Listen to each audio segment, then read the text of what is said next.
So levels of relation. I'm going to put these in terms of math, okay? I'm going to use mathematical operators and descriptions of each of these levels. So the lowest level is what we call division.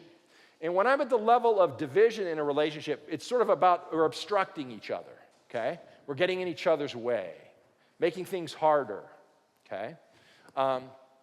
We call that division. Next level up is what we call subtraction.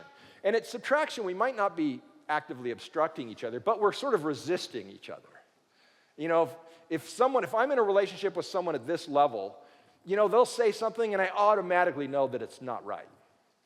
Right? I mean, it's just my gut reaction is no. Doesn't even matter what they say, or I might be rolling my eyes. I'm like, there they go again. I mean, I'm just sort of resisting. I'm just not open to the possibility that they might have something to add here. That's subtraction. Next level up we call addition. Now at addition, we're not doing that anymore, so it's fantastic. At the addition level now, though, so we're not getting in each other's way, we're not resisting each other, but we're kind of, put it in evasion terms, we're showing up to work and I'm doing my job, and I might be doing it at the highest levels, like working really hard, really smart, and I'm doing my work, but I'm kind of just in my lane. If I'm in sales, I'm in my sales lane. If I'm in engineering, I'm in my engineering lane. If I'm in product support, I'm in my product support lane. I'm in my lane, maybe at a really high level, but I'm in my lane, okay? Next level up, I'm still in my lane, but I'm doing my work now in a way that's making everyone in all their other lanes to be able to be more successful as well in the choices, with the choices I'm making in the way I'm doing my work, okay? We call that multiplication. Now, the top level is, and the top level is where you really make water, okay? I mean, really make water. And that's when you notice there's a deep integration now. We call it compounding. And we integrate now. You notice at all the levels below compounding, there's still divides between us. It's just some divides we're negotiating more helpfully than others. At the top, we have this deep integration. This is the Ferrari, this is Red Bull, these are the team, they've so deeply integrated. They know each other's jobs, they know each other's thoughts, they know what their issues are, what their hopes would be. I mean, all of that, we almost anticipate of one another, okay? And then we have this deep integration. And just to continue the math for a moment, by analogy, this is just an analogy, but just to show you why this actually matters a ton, like massively.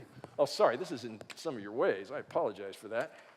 I'll blame that on Tyler. So let's start down here at division. So let's say we have a team of 5. What's the output of it? So let's just imagine that a person brings an output of 1 by themselves. I show up, I bring an output of 1. But if we're dividing, and there's 5 of us, our output's going to be 5 divided by some number. It's going to be less than 5, okay? Same thing with subtraction. Might be maybe not quite as bad. When we get up to addition now, we can fully bring each of our 1. No one else is getting in the way of that, and we get an output of 5 as a team. Okay, that's a big advantage. When you get to multiplication, though, now, because I'm now doing my way in a way that's helping this colleague and that colleague and that colleague, and they're doing their work in a way that's helping me, et cetera, you get this multiplier effect of 5 times 5. You have an output of 25 now, same number of people. But it gets really crazy when you go to compounding, because now when you deeply integrate, it's not just that we're outwardly sort of cooperative. It's like, no, we're helping each other think through stuff and integrating at this deep level what we're doing. So we're all built into each sort of like everything that's happening in the organization has all the other parts of the organization built into it, down to its core. Now you're at 5 to the 5th, that's a crazy number, okay? And that's just an analogy. That gives you the idea that you're loading way more potential energy onto the bow of the organization the higher you go in your levels of relation, okay? You're just pulling that bowl back further and further, okay? And what you're able to accomplish as an organization. Now I want to give you a couple of